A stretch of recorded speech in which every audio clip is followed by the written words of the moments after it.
Magandang araw po.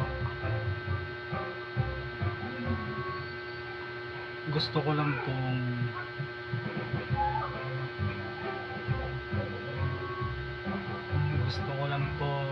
pag-usapan yung tungkol dun sa mga hindi naniniwala sa Diyos. Yun pong nagsasabi na kung talaga daw may Diyos, bakit daw kailangan pang magbigay ng mabibigat na utos?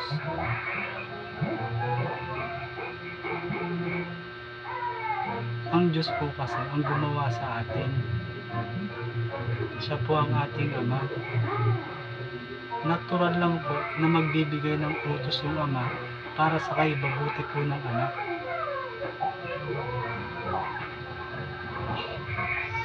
Ngayon, kung ikaw po ay isang taong ayaw na uutusan,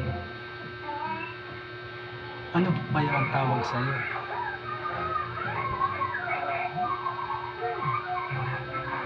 Kasi po, ganito po, hindi ko dapat gagawin tong video ito kasi ayaw kong lumabas sa camera.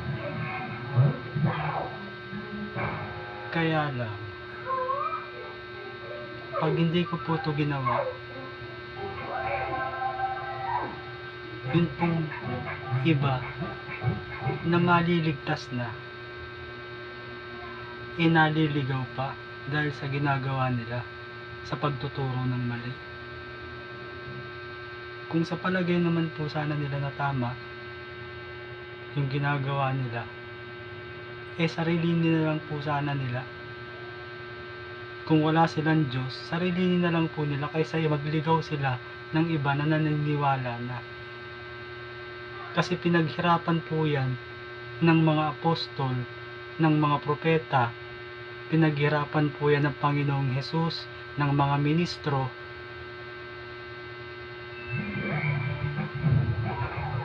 at saka ng mga pastor. Pinaghirapan po yan ng lahat ng naniniwala sa Diyos. Yan po yung inaalis ninyo. Kaya kung hindi po kayo naniniwala sa Diyos, sarili niyo na lang po.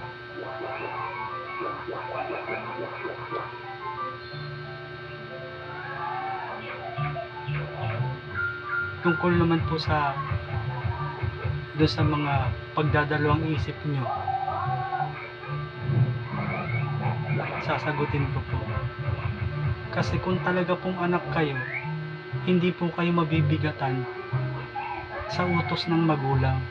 Kasi ang bawat utos po ng magulang para sa kaibubuti rin ng kanyang anak. Ganun po yun. Kung naniniwala po kayo, kung sa tingin nyo hindi ako nagsisinungaling. Isa pa po, yun pong sinasabi nila na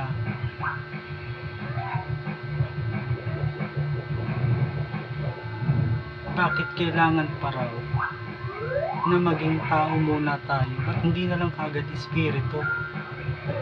Bakit hindi na lang kailangan diretso agad sa langit?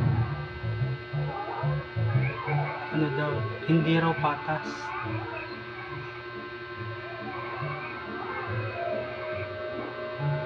Tayo po kasi igawa lang tayo ng Diyos. Wala po tayong karapatang mamili sa kung ano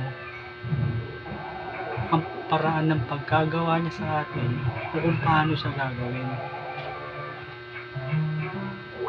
Kahit ang tagal ng paggawa niya sa atin, hindi po natin alam. Ganun po kasi yun.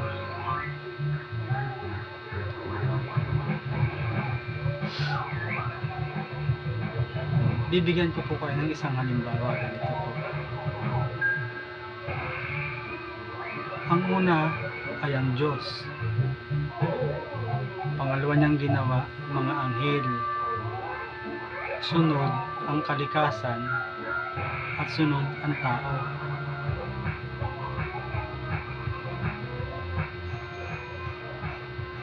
Tapos po, kung nagbabasa po kayo ng Biblia, alam niyo po ba kung ano ang nangyari sa ginawa niya na diretso sa langit, katulad ng mga anghel? Nakita niyo po ba kung anong kinahinatnan? Sa tingin ko po, yun ang iniiwasan ng Panginoon. Kaya tayo po sinubok. Sinubok po tayo ng Diyos. Kasi bakit pa nga naman po siya na ididiretso tayo sa langit tapos ibabagsak tayo sa lupa? Mas maganda po, yung subukin muna tayo kung talagang karapat dapat para maligtas. Kaysa naman po pagka gawa sa atin, tayo mag-aaway-away. Mas maganda po siguro yung subukin muna, sa tingin ko. Kayo po, sa tingin nyo, kung ano po maganda po ba sa inyo yung titira ka sa langit na kahit katulad nga po nung nakita mo na po siya, hindi ka pa rin naniwala, nakipag-away ka pa. Hindi mo, nakikita mo na nga, nakikipag-away ka pa. Yun po yung sinasabi ko sa inyo na huwag niyo pong ipalagay na kakayanin niyo po ang isip ng Diyos. Hindi po. Sa tagal po ng panahon ng paglalang, kayo po ilang taon pa lang.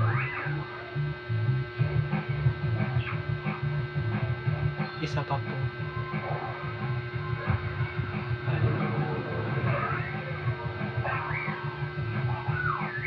Yung isa pa pong tanong, bakit daw kailangan pang maghirap ng tao?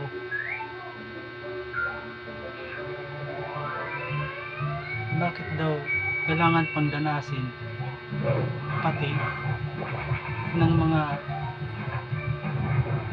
wala sa tamang gulang, yung 18 pababa, 17 pababa? Bakit kailangan pati sila maghirap? Pwede naman daw yung mga 18 pataas lang ang parusahan kasi sila yung nasa tamang gulang. Hindi po kasi ganun.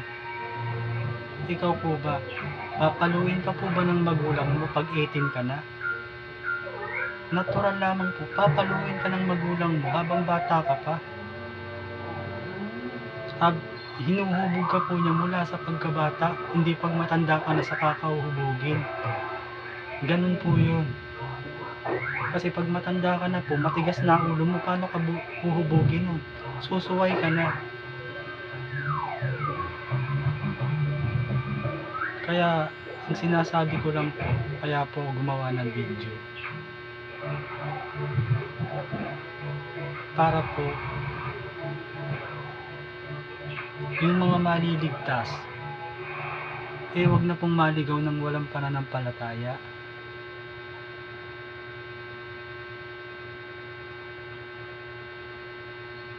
Sige po, maraming salamat po. Yun lang po gusto kong sabihin.